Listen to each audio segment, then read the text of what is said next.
Welcome to Summit University Forum, where the flame of freedom speaks. Today our guest is Tony Sutton, author, lecturer, and the one, if you'll remember, who exposed to the American people that conspiracy to supply the Soviet Union with technology and funds. His books on Western technology and Soviet economic development, National Suicide, The War on Gold, Wall Street and the Bolshevik Revolution, Wall Street and the Rise of Hitler, and Wall Street and FDR, give a very detailed analysis and accounting from documents of our own government, private sources, and private research, showing absolutely and finally and factually that the United States and the Western democracies have supplied and built the Soviet Union, its military complex, and sustained it economically. Today, our friend Tony is here with us, with Marie Steinman, teacher of 20th Century Studies at Montessori International High School. We're here to discuss what is going to be Tony's great work, his essays and research on the order. Tony, welcome to Summit University Forum. Today you are the flame of freedom that speaks. Please tell us about the order and how you came to discover it exists. Well, thank you. I'm very happy to be here. The order is truly a secret society.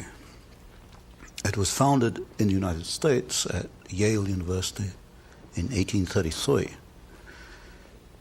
It has continued and exists down to the present day. Each year, the order takes in 15 men, senior students from Yale University.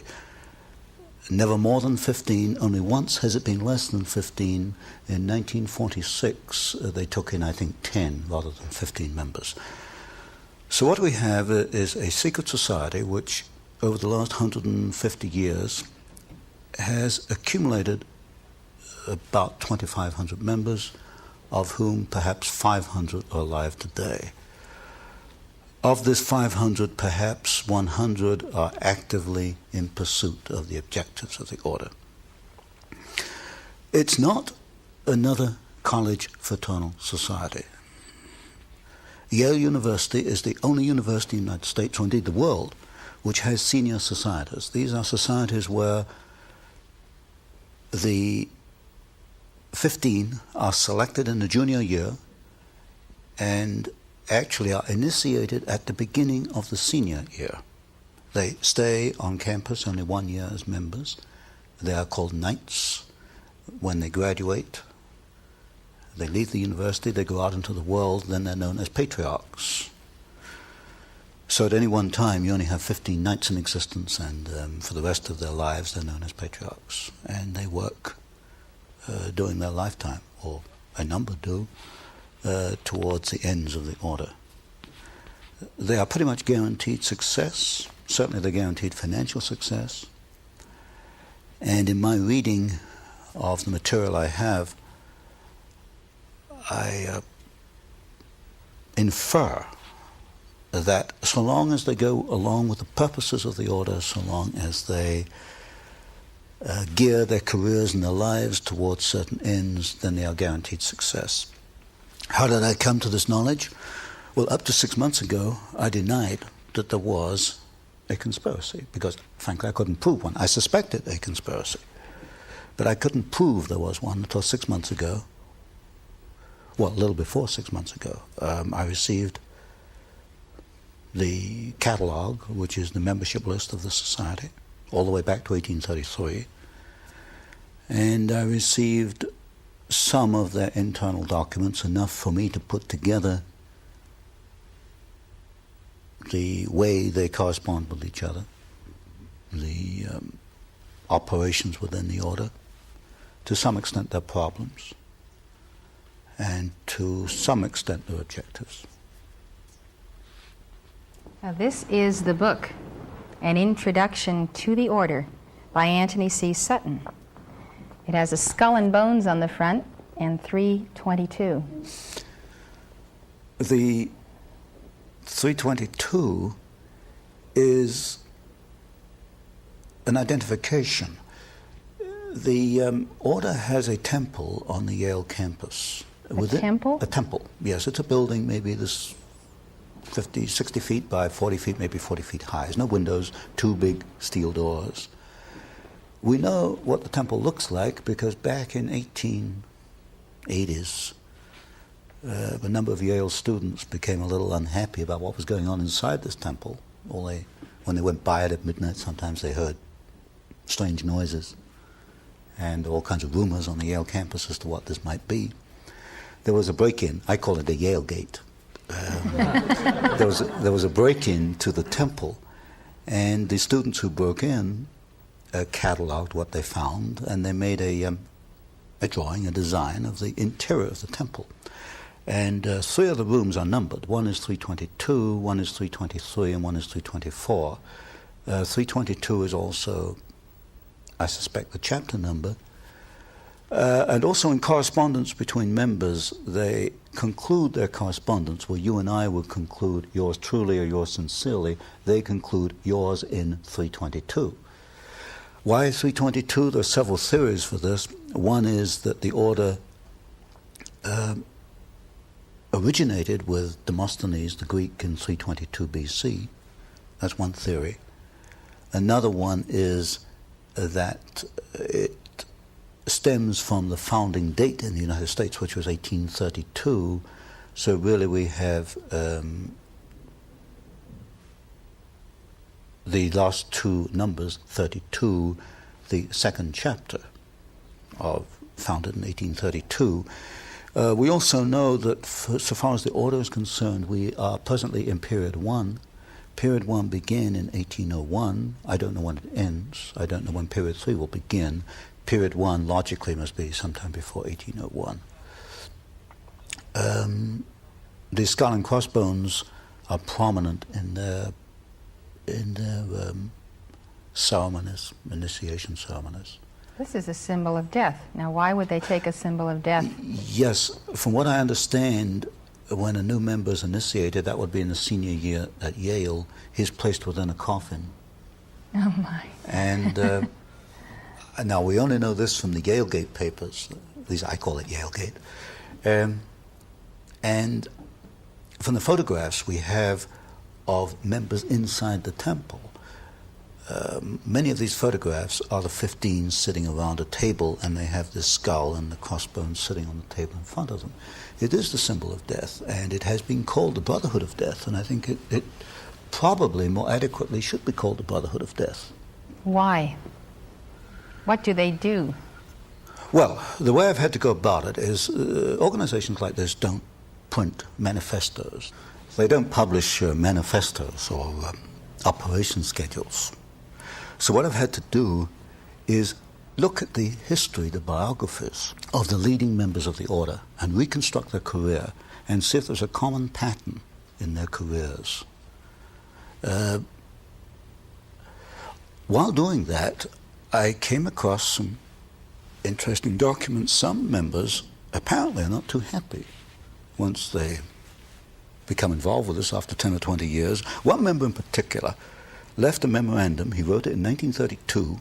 It was buried away in his papers. I don't think anybody found it before I did. And it was a 6-page memorandum on the order, naming some of the members, and said it was the most sordid thing that ever happened in the history of man. So, but to come back to my point, I have to reconstruct the objectives. What are the objectives? In the words of one member, might is right. If you have the power, you use it to achieve your objectives. What is the objective? As you look at the histories of individual members, it can only be one thing: to acquire power, to keep power, to use power for their own purposes. Tony, who are some of the key members of the order, and how were these people selected? They are selected by what they call the next previous class. In other words, if you were to be initiated this year, next year would be your first year as a patriarch. That year, that senior year, selects the next group from the junior class. Within the order, each group of 15 are known as clubs. I call them cells because they're very close to the Jacobin cell, the revolutionary cells, but internally they refer to them as clubs. Each club has an identifying number. For example, Averell Harriman is a very influential member of the order, the son of Edward Harriman, the railroad magnate. Harriman was initiated in 1913. His club number is D111. All the other 14 of D111 have died off. Averell Harriman is the only one left. To come to the other part of your question, who are some of the significant members? Today, two men stand out. One is Averell Harriman, who is I suppose, the chief financial angel of the Democratic Party. The other is Vice President George Herbert Walker Bush. The Bush family is quite prominent within the order. Now, if you go back in history a little, you'll find that George Bush's father, Prescott Sheldon Bush, was also a member of the order. He was a member of Brown Brothers Harriman, which is the Harriman Private Banking Company. So today you've got two men who are supposedly in politics in opposition, Bush and Harriman, actually the members of the same secret society. And Bush's father was not only a member, he was a partner in what was then Harriman and Company, which later became Brown Brothers Harriman. So behind the scenes, and this is something you don't see until you investigate it, people who appear to be in opposition politically or financially or industrially or in many ways are working together. Other members might be William Buckley. Now, William Buckley became a member in 1949, but the preceding class to that was Bush, 1948. So you get Bush was amongst the 15 who selected Buckley, and Buckley's club, that 15, was the 15 that selected, for example, one of the new members for 50 was the Reverend Sloane Coffin Jr. The Reverend Sloane Coffin Jr. at Yale was at the core of the anti-Vietnamese war disturbances on Yale campus. This is typical. You'll find that men in the same society will take opposite positions in public. So you've got William Buckley, whom I call a House conservatism member, but so is a man, for example, called Edwin Burt, who has a string of communist affiliations, which is about that long. And we'll get into this later. The method they use is that of the Hegelian dialectic.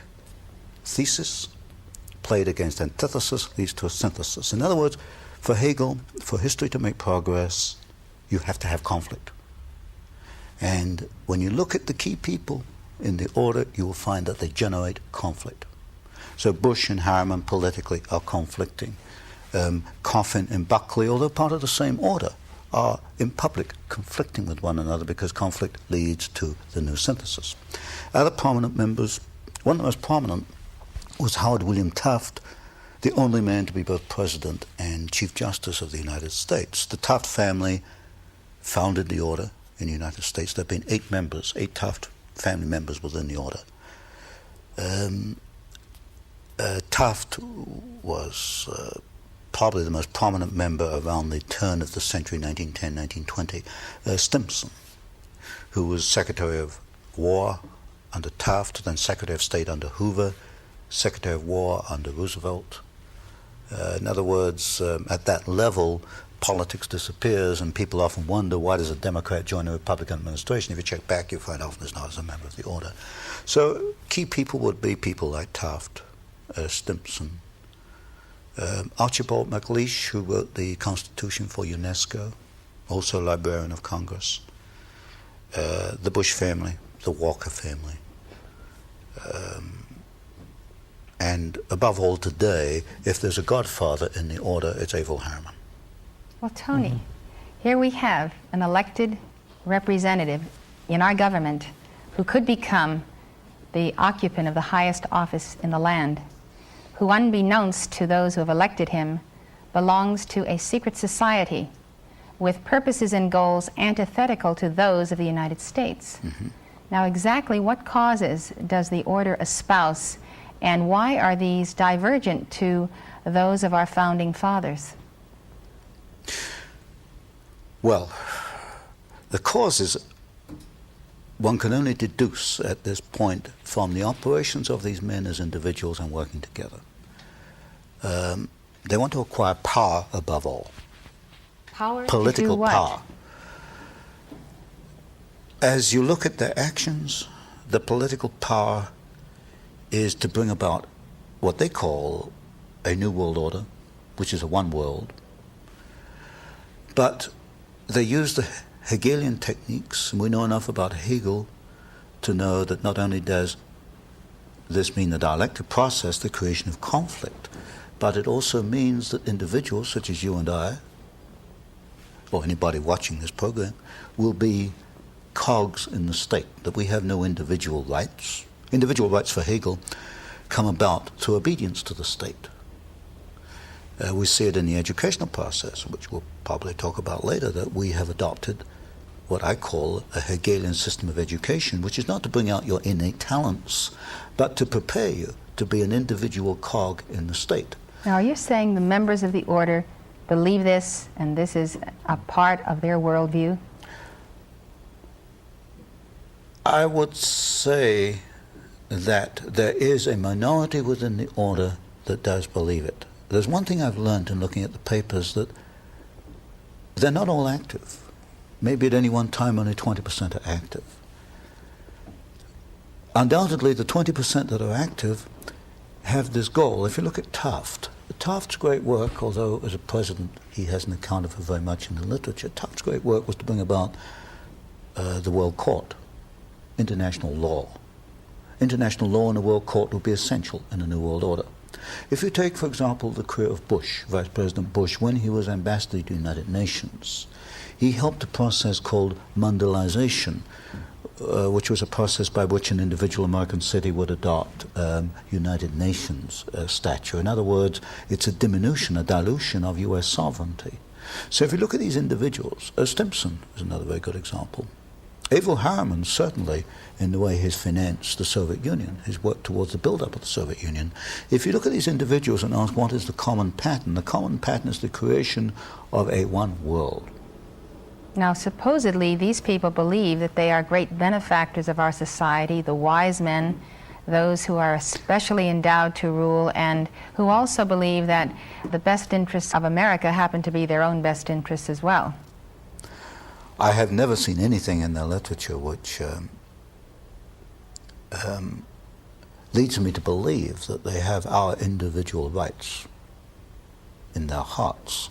What I do see in the literature and in the documents is a ruthless drive to acquire power for themselves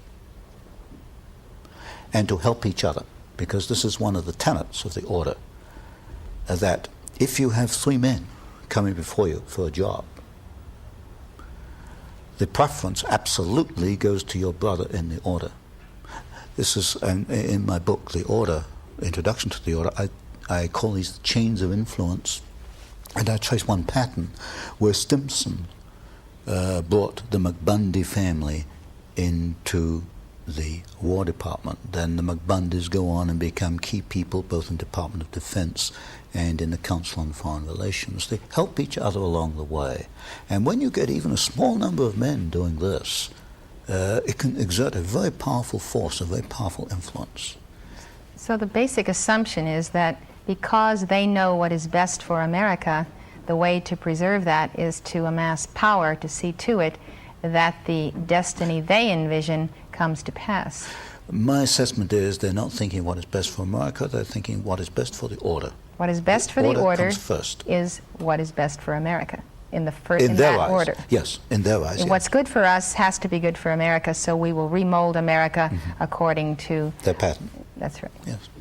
But somehow there's a twinge of a sense that we are right and we know better than the common people, where we have a better sense of the way this nation should go, and this is the justification for the whole secrecy and the order, because we really are doing what is best for the country. It's very interesting you should say that, because amongst the documents I have some correspondence between members, and I have letters in which one member complains to another that along the lines that elitism is not accepted. It's an egalitarian society. They're complaining even on the Yale campus they're no longer accepted. In other words, they are worried. They're not recognized to be superior any longer. Yes, the people are beginning to criticize elites, that we don't accept elites as they perhaps were accepted at one time. And this is a definite worry within the order. It's not a monolithic situation where they hold all power. They have their worries, they have their concerns about us, that we won't accept them. And this comes out quite clearly in some of their literature. They are concerned that American society is no longer elitist, it is egalitarian. Well, they are realizing that the American people, being educated these 200 years, are beginning to discover that there are individuals who set themselves apart to rule and do not always do so in the best interests of the little people. Yes, and of course their concern is that this elitism is not accepted, that they have critics. Tony, people who have looked at the one world government have pointed to the Trilateral Commission and the Council on Foreign Relations and other organizations like this, but they've ignored the order. No one's really talked about it before you have. How has it remained secret for this long? It remains secret for 150 years because these people are under an oath not to talk about it. I understand that a member of the order may not remain in the room if it comes under discussion. Now, if I can elaborate on this a little bit, this poses a problem for Mr. Bush, because I write something called the Phoenix Letter, which is a monthly newsletter, and last November I began to open up. And a reader wrote to Mr. Bush and said, is what Mr. Sutton says, are you a member of this order? And the letter the reader got back was very interesting. It said, in effect, that the Vice President was not a member of a sordid secret society. That was not the question. The question was, are you a member of a secret society? The answer came back, he is not a member of a sordid secret society. Inserted the word, you see.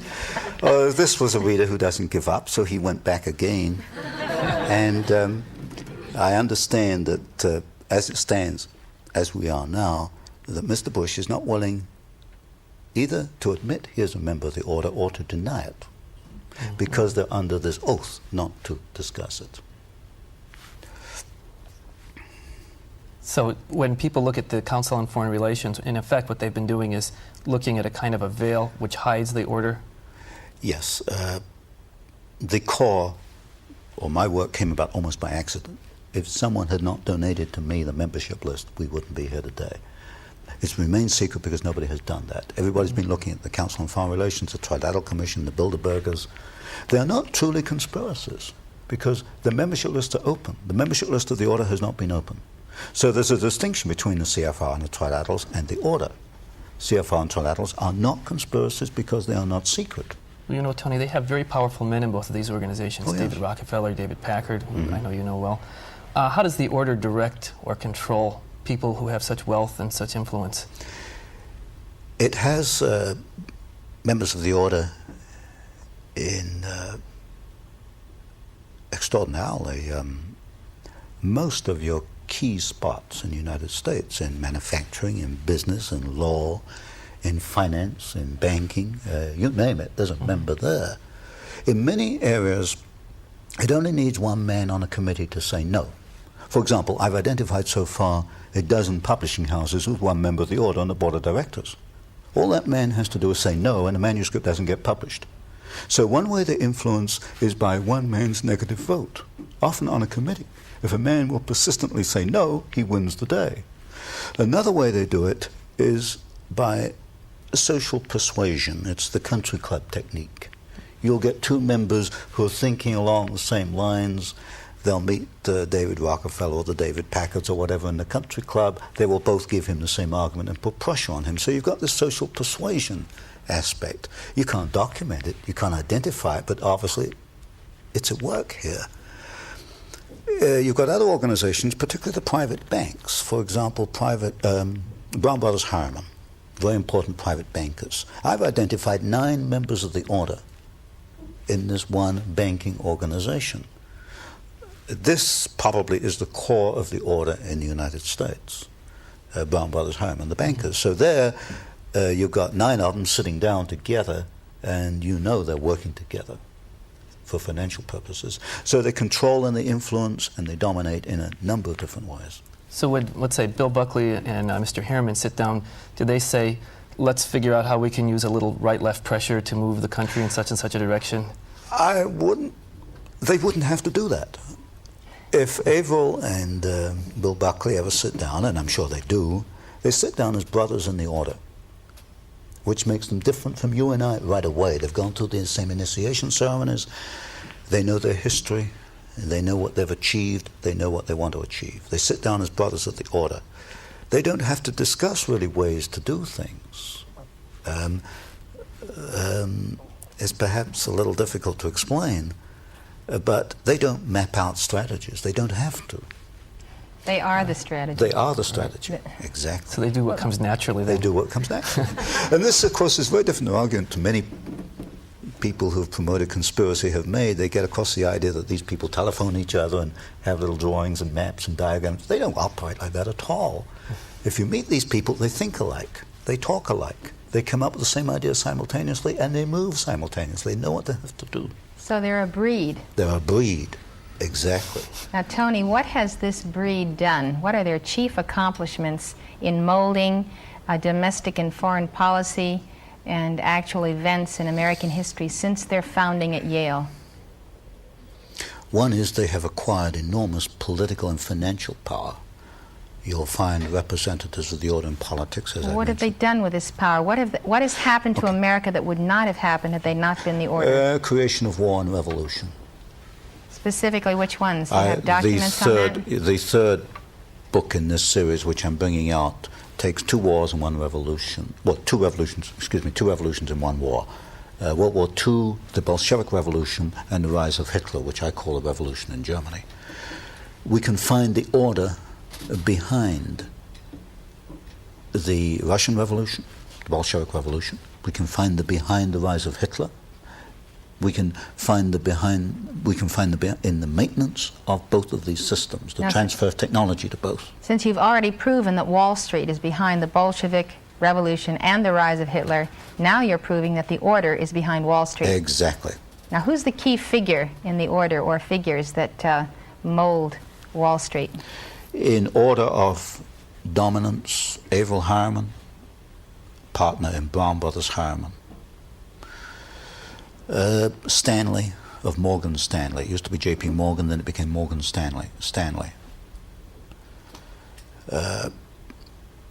Those 2 are the key. What did the order want to accomplish in the Bolshevik Revolution? You create opposing forces which you place in conflict. Out of conflict, you've got profit. You've got political power, and you can direct history. And if you look at the writings, for example, of the Trilateral Commission, they talk openly in the Trilateral Commission about managing conflicts, not solving conflicts, but managing conflicts. Conflict management, that's the cry. So they got the profit, the power, and the management. Mm-hmm. Where do they want to steer history through the Bolshevik Revolution? They wanted to set up, and they did, 2 opposing forces, the Soviet Union and Hitler's Germany. Out of that came World War II. There were logical steps in the process. They used the same bank, Guaranty Trust Company, as the conduit for the financing of Hitler, and also as a conduit for financing, and also the early days of the Russian Revolution. In fact, in Russia, Soviet Russia in 1923, a vice president of Guaranty Trust Company was the foreign director of the Roscombank, which was the first Soviet overseas bank that was set up. They were that close in those days. You'll get a very close relationship between the early Hitler days and members of the order, which is in the 3rd book I'm bringing out. Why did the order and then Wall Street want to finance Hitler? What was their goal? Because you've got to have 2 opposing sides. All right. Out of these 2 opposing sides, what was the synthesis was that World they War intended? II. World War II. All right. Then what did they want to accomplish with World War II? Conflict, and out of conflict, you got political power, out of which they created United Nations. Well, surely they want to accomplish something with the power they acquire, a specific social goal, management of the population, and then, of course, you get into education. Well, I think out of World War II, you got many organizations I see World War II as a step on the road to establishment of a world order. Because out of World War II, you got United Nations, you got this whole complex of so-called international organizations. You got the beginnings of a world economy. And you get, certainly in education and communications, the beginning of a world communications system. So World War II was a step in the road to a world society. But the old dialectic of Soviet Russia and Hitler's Germany wouldn't work any longer, because Hitler's Germany, of course, was no longer there after World War II, so they set up a new dialectic. In the 50s and the 60s, it was the United States and the Soviet Union. That became a little dangerous, and they recognized it by the early 70s. So the new dialectic, which you will see in the 80s and the 90s, is the Soviet Union on the one hand, and of course, Communist China on the other. Out of this, notice they're transferring military technology to both. And by 1990, or the year 2000, you will get Soviet Union and Communist China in a conflict mode. And out of that conflict, they can take us another step towards world order. When you have world order, then the order has world power. Exactly.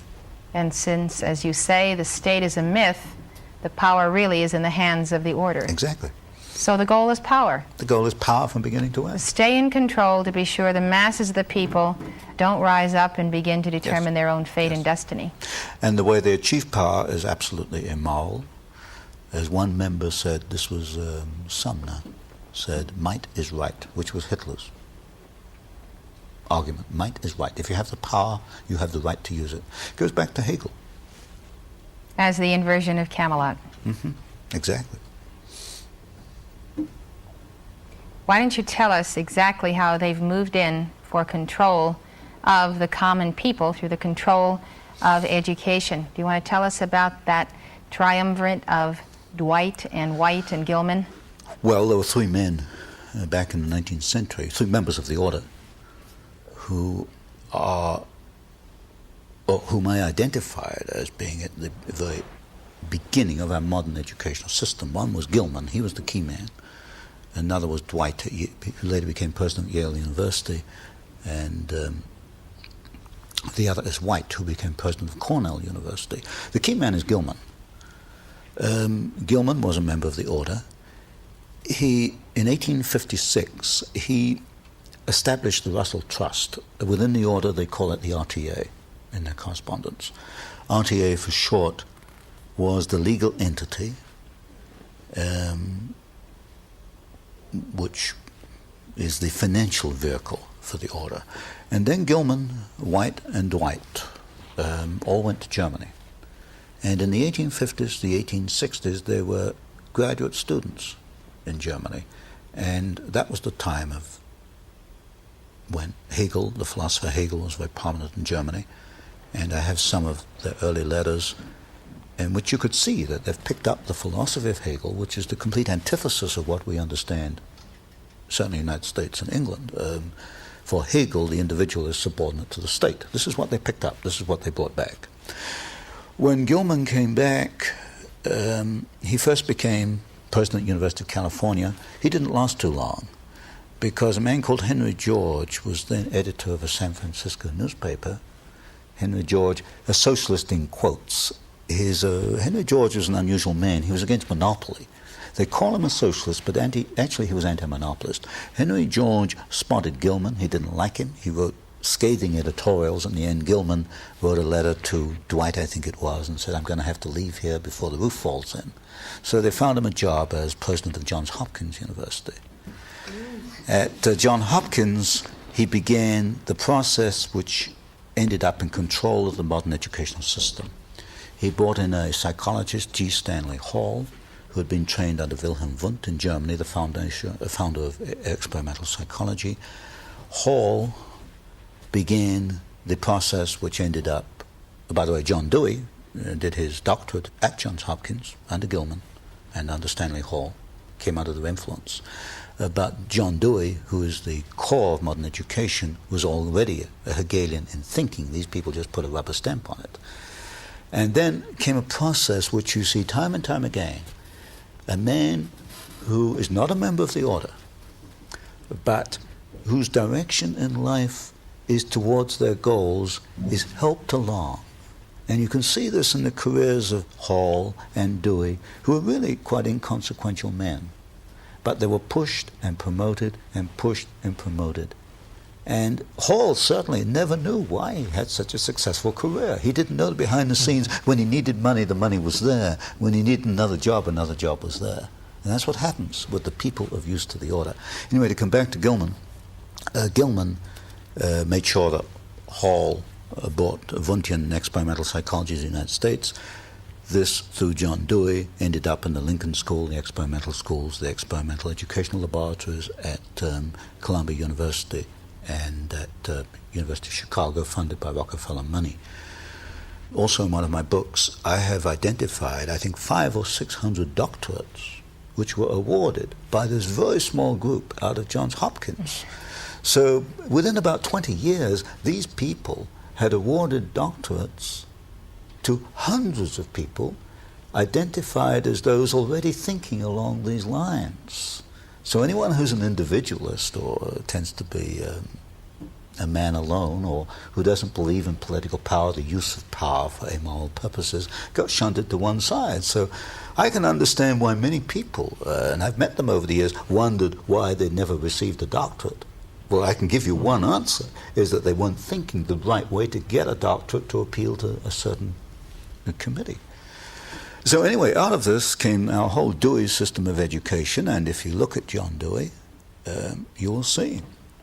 John Dewey says what Hegel says, that the function of education is not to bring out your innate talents, not to see what you're good at and help you along. It's not to educate you, not to teach you to read or to do arithmetic. That's not the purpose of education at all.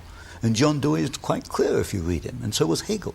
The whole function of education is to prepare you to be a part of the state apparatus, is to prepare you to be a useful little cog in the workings of the state. So it's Orwellian. It's Orwellian, but it's Hegel. You find freedom in obedience to the state, which is upside down to us. But so here we are in 1984, and parents and educators in America alike are in an uproar over the low scores of our high school students. And you've written another manifesto on the order, how the order controls education. Now in this one you expose this little triumvirate and the evolution of the control of education, and you point out their introduction of the look-say method later on, and how this was originally for deaf mutes. Yes, the look-say method of reading, in which I wasn't brought up that way, thank goodness, but apparently you look at a word and you're supposed to be able to recognize the word from just by looking at it without breaking it down into Yes, like Chinese individual hieroglyphs, letters. you have to memorize 1,000. Well, that was originally developed in 1818 by Golladay for deaf and dumb people. Works fine for deaf and dumb people. And very ingenious and a very useful invention if you're deaf and dumb. I can see that. But then apparently someone in the order recognized its usefulness, because two Golladays, the grandsons of the original Golladay, were inducted into the order. You'll find two Golladays in the order, grandsons of the original inventor of this, and you get Horace Mann comes along in 1840, and through Antioch College, which was controlled by the order, the Taft at that time. This is how I say people who are not in the order but are useful to it get pushed along. Horace Mann was useful to the order, was brought into Antioch and pushed along in his career. Listen, Horace Mann picked up look-say, and look-say came through John Dewey, and that's what we have today. You wonder why the kids can't read. Of course they can't read. I have to laugh, Tony, because I went to Antioch. Oh, excuse me. Well, you know about the trustees with Taft. Oh, I know a lot about Antioch, and I know how it felt to be there. But well, I didn't know. It prides itself in being very liberal, very free, and very individualistic. Well, liberal in quotes, because if you look at these systems, they are anti-liberal in the sense that I understand it 100 years ago. They're not liberal in the sense of freedom. But I certainly didn't know you at Antioch, so you're in the right position to challenge anything I say. I don't have any defense of Antioch. You know, I learned a lot there about a lot of things, but I smile about it because Horace Mann is certainly a very important figure in their history. Okay. What I think is amusing about this look-say method is that it is used to keep people deaf and mute today. Yes. Who were not born that way, Yes. but were made. Yes. I've been horrified. You know, I used to teach University of California, I was horrified at graduate students who couldn't spell or write a simple sentence. I don't know how they ever got there. I mean, they were bright kids. Well, the worst Good thing kids. about young people who can't really read and write well is that they sense themselves inferior, are intimidated, and do not seek jobs that require good communication and articulation, and that is exactly what the order wants to do. Exactly. Is to keep the bright people that come up out of the middle class from assuming those positions. Exactly. Now, I'd like you to go on and tell us what you think is the next most devastating accomplishment of the order in education as you've exposed it in your book. I think it was to bring the experimental psychology of Wundt in Germany. He was the first experimental psychologist. And his idea was that we're all the subjects of stimuli.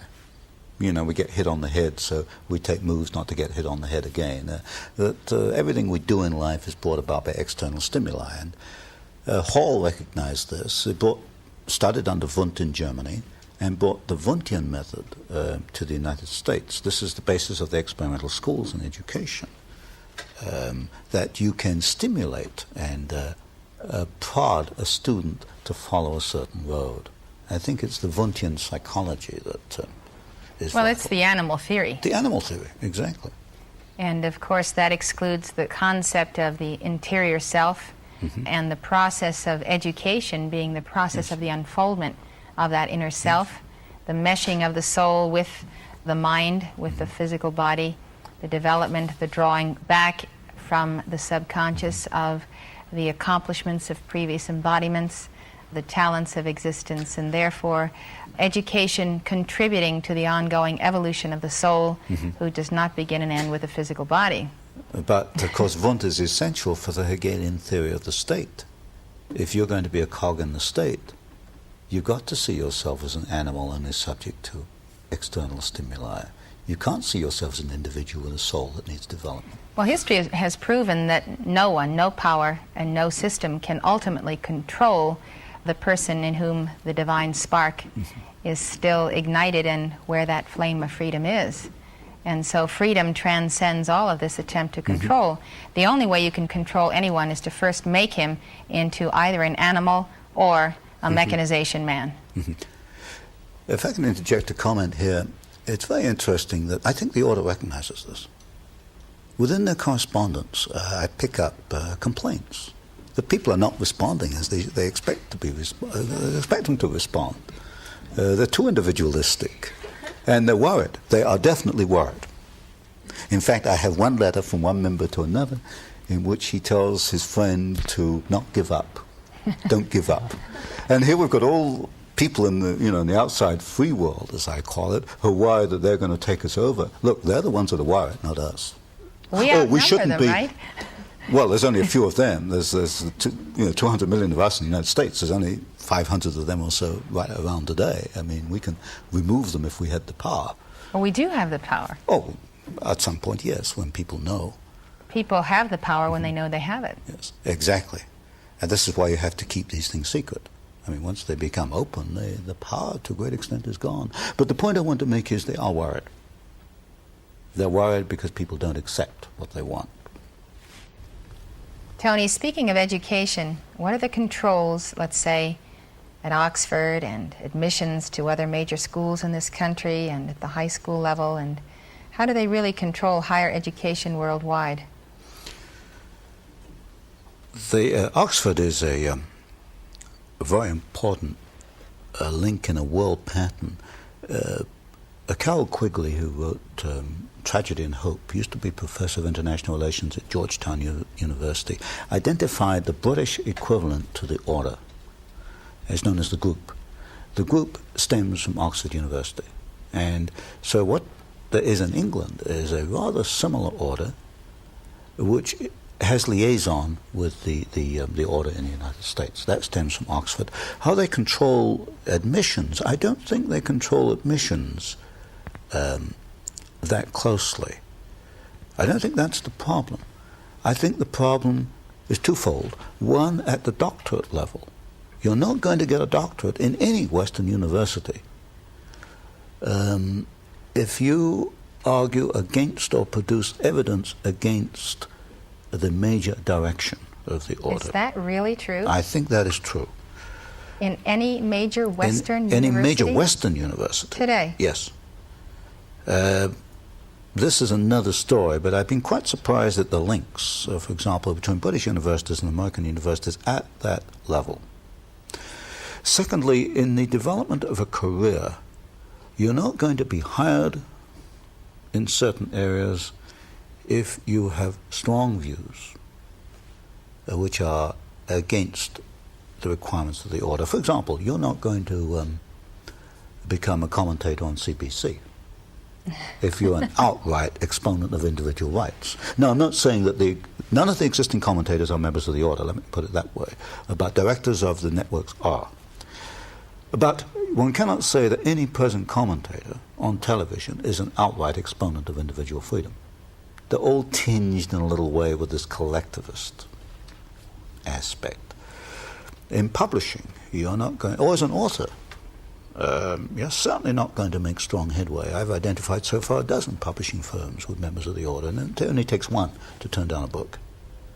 So this is the problem you get. It's not at the acceptance level of the university, but when you get to the doctorate level or when you begin to develop your career.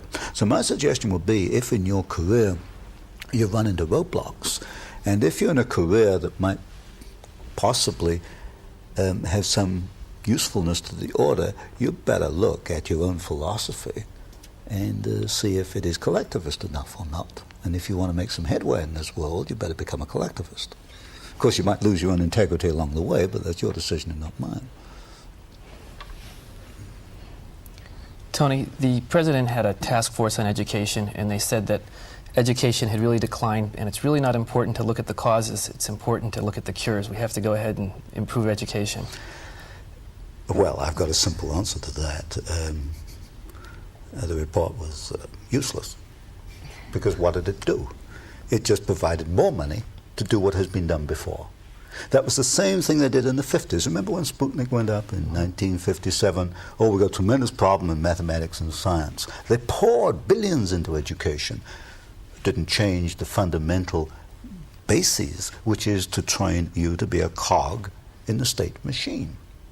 So my solution would be quite a simple one. I just halve the funding.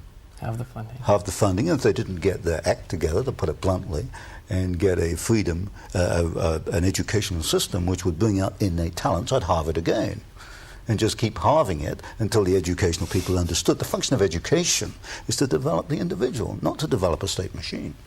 Now, they said that Japan and European nations, and perhaps even second world nations, were going to start to catch up and exceed the United States because of our failure of education. Now they're funding it, they're going to give it more money. Are you suggesting that that's an objective, to have the United States continue to decline in education so that other nations catch up? Or is that sort of an unfortunate consequence? I would put it a little more broadly than that. There seems to be a pattern to have the general United States standard of living decline.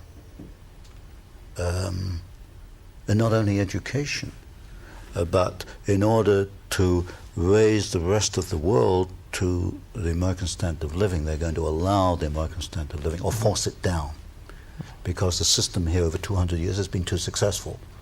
And of course you can't take our successful system and apply it to underdeveloped countries, because after all, what was the success based on? Individual initiative. And that's the last thing they want. So they've got a problem. You've got these statist and Marxist statist countries who are underdeveloped. You can't apply free enterprise, because then you've lost your statist control. You've somehow got to raise them, and the way to raise them is to take some from the United States and give it to them, and hope we'll all end up at the same level. So it's a broader thing than education. It applies to finance, it applies to economics, and a number of things. Well, they said in this report also that if a foreign power had done this to us, that we would consider it to be an act of war, that it had so seriously weakened the United States. Based on what you were saying earlier about the order sponsors war and revolution, if the order has carried this out and has been primarily responsible, would you consider this to be an act of revolution? I think the order has been at war with the United States in general since 1833. There's no question about that, when you look at their individual actions. And that is because if the flower of the United States, the flower of freedom, was to become what its potential was, their very elite positions would not have a stronghold. Exactly. Exactly. The greatest single threat to this breed that has antedated Christ is the nation that has itself founded upon a constitution that guarantees, absolutely guarantees, the rise of the individual. This is one of the problems. They cannot live with the Bill of Rights. In fact, this is why when Archibald MacLeish, a member of the order, wrote the Constitution for UNESCO, it was built into there that UNESCO would gradually try to erode press freedoms. In the Trilateral Commission, you'll find the same criticism: too much freedom of the press. There's just too much freedom for these people. They can't live with the Constitution. They tried to change the Constitution through the Fund for the Republic down here in Santa Barbara. They're not being successful yet, but they realize that there are roadblocks they've got to overcome to achieve what they want. The most unfortunate thing to me is that when the people have coming at them from all directions this momentum of the order, they turn and espouse the order, or they let these people, or have in the past, become their idols, accept that they are an elite, accept that fact that they are superior, accept the projection from them to the people that they're superior. Yes, and today you will find people agreeing with the limitation of freedom in various sectors of this country for various purposes. That's a very unfortunate part of our society, that too many people are willing to abandon freedom for security, or what they see as security. You can get security in a Siberian gulag, but you can get freedom in Hitler's concentration camp. But too many people are willing to give up freedom for security. Too many people are willing to look at these people as miniature gods. And because they have achieved power, don't ask how did they get power or what they're going to do with the power, but just the fact that they have power makes them a god, and therefore they worship them. This to me is unbelievable. People, I put in one of my books, we've got 20, 30 million degree holders in the United States. People who've earned a college degree, but they don't question statements which are made by these people. Well, it's an amazing thing that people, educated people, can accept that the interference with private property rights, or with the press, or public assembly, or religion, free speech, the interference with that can somehow be necessary to the continuity of the republic, or the security of the nation. It's ridiculous. I can't answer for these people. All I hope is that they will examine their own consciences and their own minds. Well, Tony, I think that in conclusion, it's very important that we understand how you develop in your third book, which is about to come out, the development of conflict to produce war or peace at their choosing, and how that has worked, let's say, in Vietnam, or in the situations that are occurring today in the Middle East, where there is great conflict. How is the order managing the conflict we see on the globe today? Well, it's, as I mentioned before, basically it is using the Hegelian dialectic. You establish one side, then you establish the other side, then you bring them into conflict, then you manage that conflict. So you establish Soviet Union, you establish Hitler, you bring them into conflict, World War II. By managing the conflict, you can control the next decade or so. And as I mentioned, we built up the Soviet Union.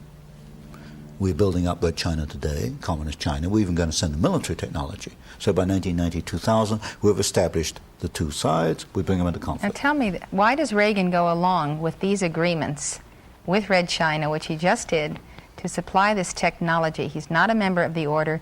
Why does he respond to its stimuli? Because you've got a group within the administration who are members, who are connected with the order. When you get a group of quite capable men working together, they can wear down opposition, they can erode opposition, because they're all kind of marching in step. If you get 3 men marching in step, they can do more than 20 men marching to their own step. Do I make my point here? And within the order, for example, or within the administration, you've got, for example, Mr. Bush, and the people around Mr. Bush, Mr. Baker, Chief of Staff in the White House. And gradually you've seen the weeding out of those individuals who are independent. They've either resigned or they've moved out to other departments. So, in effect, the order has taken over very gradually, very carefully, without any fanfare. How is the order then managing the conflict in the Middle East? It's hard to believe that the Arabs or the Iranians or the Iraqis are actually under anyone's control except their own. I can't fully answer that today. Many of these questions you can only answer maybe 10 years later, when you can look at it in perspective. For example, I can look at Pearl Harbor today and see quite clearly a much different picture on Pearl Harbor than was put out in 1941. I can't look at the Middle East today and make too much sense, except you've obviously got two sides. You've got the Hegelian dialectic at work. You've got conflict being created, conflict being managed. The Marines go in, the Marines go out. Today, the Iraq is attacking the Iranian oil bases. You've got the deliberate two sides in these conflicts, the deliberate creation of conflict and the management of conflict. Put it this way, is Castro in Cuba because the order wants him there? Could I rephrase the question? Is Marxist Angola remaining a Marxist Angola because the order wants him? The answer there is yes, because I know in Angola, the Gulf Oil Company is the biggest supplier of foreign exchange to Marxist Angola. Pull Gulf oil out of there, there's no more Marxist Angola. I can't answer as clearly for Cuba. So Gulf Oil wants Marxism? Oh, yes, it wants, undoubtedly. And Marxism supports Gulf Oil? Oh, yes. In fact, Cabinda, the Gulf oil installation in Angola, is defended by Cuban troops. But you see, you've got an interesting phenomena. I think everyone should hear that one more time. I said Cuban troops. Cabinda, which is the Gulf oil installation in Angola, Marxist Angola, is defended by Cuban troops. So here we have Cuban troops defending a capitalist so-called monopoly. So-called capitalist. But one of the first things you learn in this business is forget about capitalism versus communism. That is absolute nonsense. The two are, behind the scenes, are hand in hand. It's a capitalist-communist conspiracy.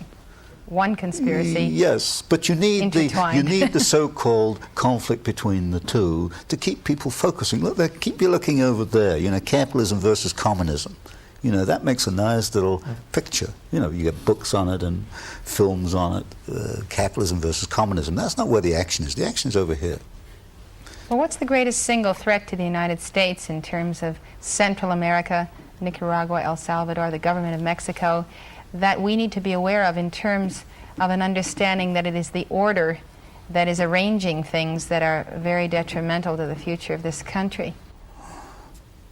Well, there you have a complex picture, because it's not only a Marxist movement, it's also a rebellion against poverty, and there's bitter poverty down there, as we all know. You have to go across the border into Mexico to realize that. You have the intervention of certain religious groups, the Maryknoll Sisters, the Jesuits. That's another conflicting factor down there. You have, for example, in Panama, where the Panama Canal was handed back to Panama, there's a story behind that which involves the debts that Panama owed to the United States and the functions of Marine Midland Bank, and of course Sol Leinowitz, director of Marine Midland, was our negotiator down there. You've got a very complex picture in Central America. What it is the creation of turmoil. Out of it, we will either get bogged down in another war, or we'll get a series of Marxist states. But what we're heading into, I think, is an era where the order is willing to back some Marxist states, but not others. It will back Marxist Angola. It tried to back Nicaragua for a while. It would not back Grenada. In other words, we're getting to a situation where there are good and bad Marxists. So, in other words, the order made it possible for us to go into Grenada. Oh, yes. If they were backing the Soviets there, we couldn't have gone in. Yes, because they were bad Marxists. Bad in quotes. They were bad Marxists. But you see, all this helps create conflict, helps perpetuate conflict. We never discuss what to me is elementary. All right, if these people are causing all the trouble in the world, we're not going to help them. We just cut off trade, we cut off technology, we cut off finance. Because the two key elements used to control these countries is debt and technology. So we'll cut off finance, we'll cut off technology. Marxism can't survive a decade without Western finance and Western technology. It'll crumble. But we won't do that. Why won't we do it? The only answer is we have to keep these systems going to create conflict. So we mourn the shedding of blood of our Marines and their deaths when we ourselves are giving our blood and sweat every day of our lives to feed this international system. International conflict system. What do you think is the most important statement that you would like to give to the American people regarding the challenge they face in the order? I think the challenge that they face affects not only their lives, but those of their children and their grandchildren. What can they do? I think first is understand what it's all about, to listen and to learn more. And then, as I've argued in one of my books, to develop their own individual plan. What role in their life, what are they going to do as individuals to thwart or to block in their own little way the purposes of the order? Whereas it may be joining an organization like yours, or maybe 1,000 different ways of doing it. So I think it's up to an individual to look at this and decide what he or she is going to do. And also discover that there is strength in union and strength in numbers when tackling a Goliath of this proportion. Yes, particularly I think psychological strength. I have no problems of acting alone, but I think most people do. I think most people prefer to have what you might call a peer group that thinks and acts as they do, and they maybe feel stronger. That's never particularly worried me. I always get worried when I find a lot of people are thinking as I do. I feel there might be something wrong with me. But I know it does worry most people. And so joining a group would undoubtedly be a good thing to do. Well, how effective do you feel you've been as the Paul Revere of the 20th century? I don't see myself as a Paul. I see myself purely as a researcher doing a job. You're publishing books that are giving information that is sounding an alarm that the order is coming. Well, that was not my purpose. My purpose was quite simple. There's a problem. No one's looked at it this way. All the answers I see are wrong. Let's see if I can find an answer which fits the facts. That has been my motivation. I'm basically a researcher, problem solver. So you've dissected a problem. Yes. But how have you solved the problem? Oh, I haven't solved it. All I've said, hey, there's the problem. I've really created problems. Because what have I done? You've had this nice, beautiful view of the world, and then I come along and say, hey, that doesn't look like that at all. If we take this, that's what's happening. So you're an iconoclast. I've created more, yes, I've created more problems than I've solved. Well, sometimes the flame of freedom has to do that, to destruct, Yes. tear down, Yes. and then finally build. Yes, you have to know what you're fighting. And that is fairly clear in my mind at this point. So in your own way, you are a prophet to the nation, and you're saying if you don't take a look at this problem and do something about it, it may swallow you up. Exactly. What springs to my mind for some odd reason is the Essenes. What was it? The forces of darkness and the forces of light. That's the root of the problem. Well, Zarathustra defined it in the same way. Forces of good and evil. Yes, that's what it comes down to. These people are evil, there's no question about that. None. I was interested, when you were talking about the conflict back in World War II, I wanted to know what assurances they had that Hitler would attack Stalin, since they had signed a non-aggression pact, and therefore, what assurances do they have that China and the Soviet Union will become embroiled Yes. in a conflict? Because, at least in the Soviet Union, and I assume so also in China, they study history. When they financed Hitler, one of the discussions was, what does this man, Hitler they called him at that time, what does this man Hitler want? What will he do? And because there was some discussion about whether they should back the communists in Germany. And then the agreement was to back the National Socialists because they could be manipulated into a war of revenge. At first the target was France, and then later it became the Soviet Union. They have no guarantee. They can make mistakes, and they've made many mistakes. There's no guarantee that you'll get conflict in 1990, 2000 between China and Russia. I mean, my argument is there's another way to look at this, that China, Peking, and Moscow, the people are not stupid. I'd back a Russian planner any day of the week against a Yale graduate. I mean, I know the Russians. I mean, my books have been on Russia. They are very, very ingenious and capable men. The chances are that China and Russia will get together against the United States. That's what well could happen. In other words, the best laid plans of the order Getting off the stray. the best laid plans of the order Can go astray and have gone astray. They have no guarantees. well, these kingpins who move nations on their chessboards may one day find out that they themselves wind up in the jaws. They will, or their children. Averell Harriman at 92 is not worrying, but some of them are. Well, it seems to be the perpetual fate of the sorcerer's apprentice. They're creating a monster, and China, I don't know. I don't think they realize it. The Chinese will never be controlled by any Western minds. That is just a fact of the inscrutable East. Given power, they are probably the most clever of people on the planet. They only lack one thing, is power. And we are now giving it to them. Financing and technology. I would agree with that. I think our plan, their plans, not ours, their plans could go astray very easily. Sure, because it's in the Soviets' interest and in Peking's interest to play the other two powers off against each other. That's right. So why should the order's plan succeed? Sure. That's right. Especially since, Antony, by that time, the Chinese and the Russians will know all about the order thanks to your books, and they will not be about to allow Wall Street or the power behind Wall Street to determine their fate.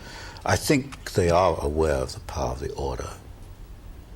Who went to visit Andropov? It was Bush. It was Harriman. The U.S. ambassador never had a private audience with Andropov. They are aware.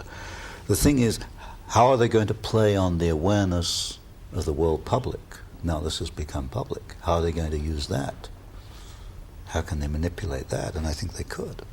Well, their game is to tell us they're going to deliver us from our overlords. Exactly. From so our we gods. better do it ourselves first before they do it for us, because otherwise we'd be replacing one monster with another one. Well, we have to identify ourselves as Americans and realize that they're enemies of the people, both within and without this nation. I think that some of our people tend to consider those who are the betrayers of America as Americans, and therefore to be anti-American.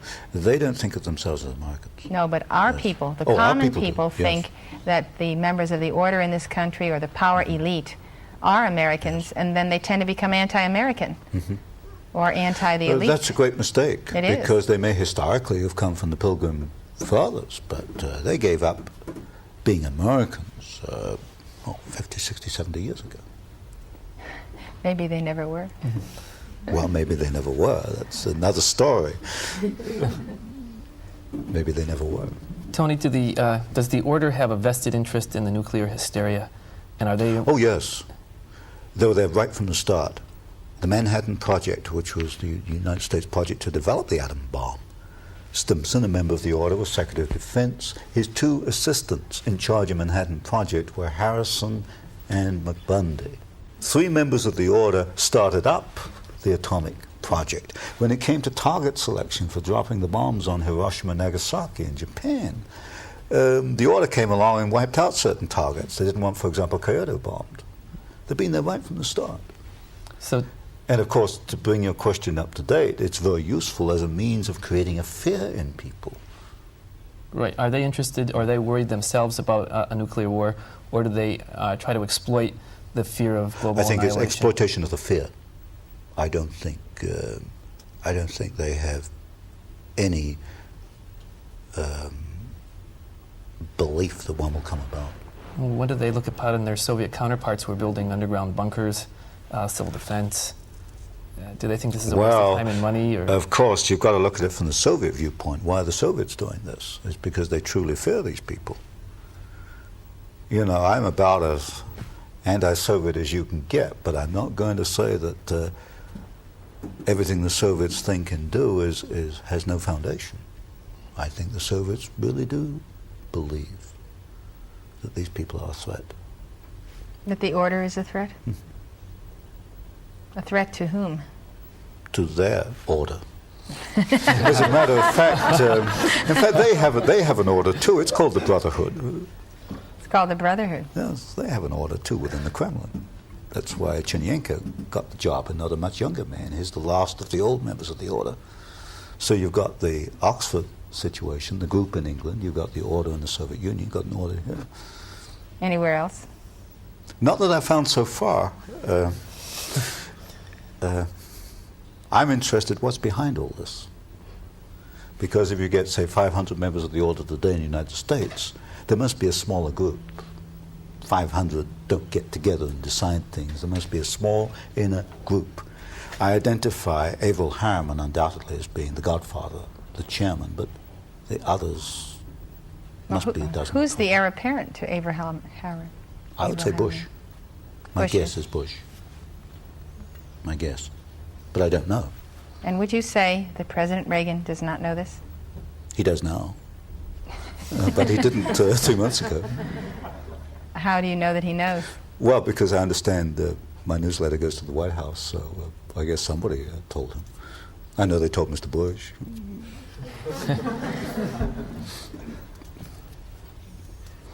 So I don't know how they're discussing it. My spies haven't told me yet what they're saying amongst themselves, but I shall find out sooner or later what they're saying.